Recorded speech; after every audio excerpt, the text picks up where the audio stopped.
안녕하세요. 어렵고 딱딱한 지식을 쉽고 재미있게 정리해드리는 지식 퀸입니다. 노후 준비의 두 번째 적. 오늘은 노후 준비의 두 번째 적에 대해서 말씀을 드리려고 합니다. 제가 생각하는 노후 자산을 위협하는 두 번째의 적은 바로 정부입니다. 지난 시간에는 노후에 소중한 내 자산을 지키기 위해서는 보험회사를 멀리하라는 주제로 말씀을 드렸습니다. 보험회사야말로 내 노후 자산을 위협하는 최대의 적입니다.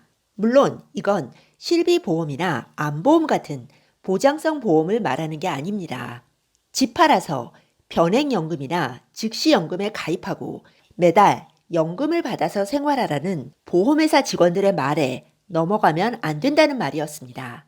보험 설계사 말대로 집을 팔아서 보험에 가입하는 순간 매년 인플레이션 때문에 자산이 줄어드는 것을 봐야 합니다. 그리고 자녀들에게 부를 이전하지도 못합니다. 사실 부자들이 가장 신경 쓰는 것이 부의 이전입니다. 그건 부자들에게나 해당되는 말 아닌가요? 라고 반문하실 수도 있습니다. 하지만 제 생각엔 부자가 아닐수록 가진 자산이 집 한 채일수록 자산을 끝까지 유지하는 게 중요합니다. 부자들은 돈이 많기 때문에 자산의 일부를 유동화해도 타격이 없습니다. 하지만 재산이라고는 집 한 채뿐인 서민이나 중산층들은 자산을 끝까지 지켜서 자녀들에게 이전해야 합니다. 자녀들이 부모 세대처럼 아주 바닥에서 시작하지 않게 하려면 말이죠. 솔직히 자녀들의 미래를 위해서라면 사교육비를 많이 들여서 좋은 대학에 보내는 것보다 부모가 올바른 경제관념을 갖고 있는 게 더 중요할 수도 있습니다. 서론이 길었는데요. 오늘은 노후 준비의 두 번째 적에 대해서 말씀드리겠습니다. 제가 생각하는 노후 자산을 위협하는 두 번째의 적은 바로 정부입니다. 이게 무슨 말이냐고요? 정부는 모든 국민들이 집을 한 채씩 다 마련하고 열심히 담보대출을 갚아서 자산을 형성하기를 원하지 않습니다.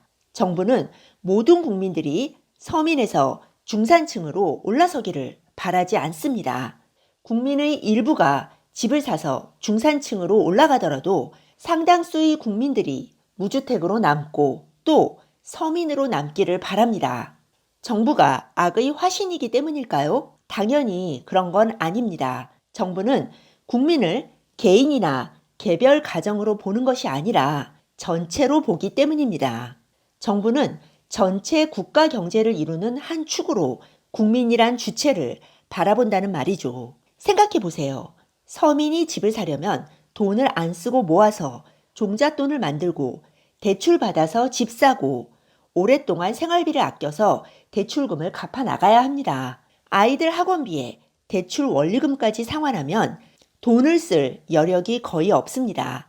이렇게 되면 내수도 침체되고 경제성장도 둔화되겠죠. 어느 정부나 정권을 계속 이어나가려면 경제가 잘 돌아가야 합니다. 경기를 활성화시키는 대표적인 방법이 바로 내수 활성화죠. 내수 경제가 활성화되려면 사람들이 돈을 써야 하는데 모든 국민이 주택담보대출에 매여 있다면 누가 과연 돈을 쓸까요? 게다가 고령화 추세 때문에 노인 인구가 많아지고 있습니다. 노인 인구의 특성이 돈을 안 쓴다는 것인데요. 물론 대부분은 돈이 없어서 못 씁니다. 하지만 이들이 집을 팔고 그 돈을 조금씩 쓴다면 내수 경제를 활성화하는데 큰 도움이 되겠죠. 우리보다 몇십 년 앞서서 고령화가 진행된 일본에서는 노인들의 주머니를 열기 위해 정부가 많은 시도를 하고 있습니다. 물론 더 큰 차원의 문제도 있습니다. 사회가 안정적으로 돌아가려면 피라미드 체제가 잘 갖춰져 있어야 합니다.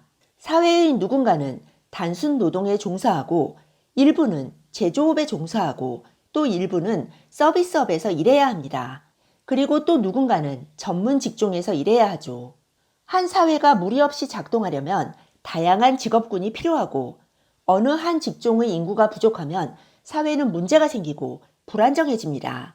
마찬가지로 사회에는 서민도 있고 중산층도 있고 부자도 있어야 합니다.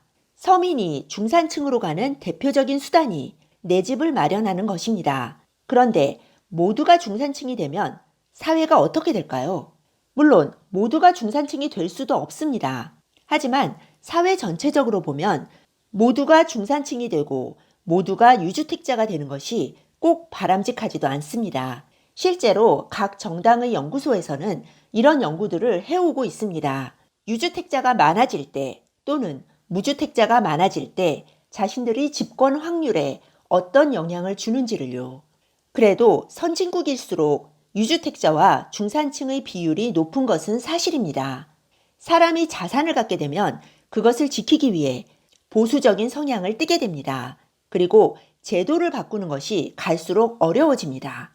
선진국일수록 변화가 느리고 때로는 사회가 정체된 느낌을 주는 부분적인 이유가 여기에 있습니다. 어떤 면에서는 국민들이 아는 것이 많아지고 또 중산층이 늘어나면 정부 입장에서는 피곤해집니다. 이건 정부의 성향과 관계없이 모든 정부에 공통적으로 적용됩니다. 사람들이 자산을 갖게 되면 자신의 자산을 지키기 위해 정부의 정책에 관심을 갖게 되기 때문이죠. 그러면 정부가 원하는 대로 정책을 집행하기가 더 어렵게 됩니다.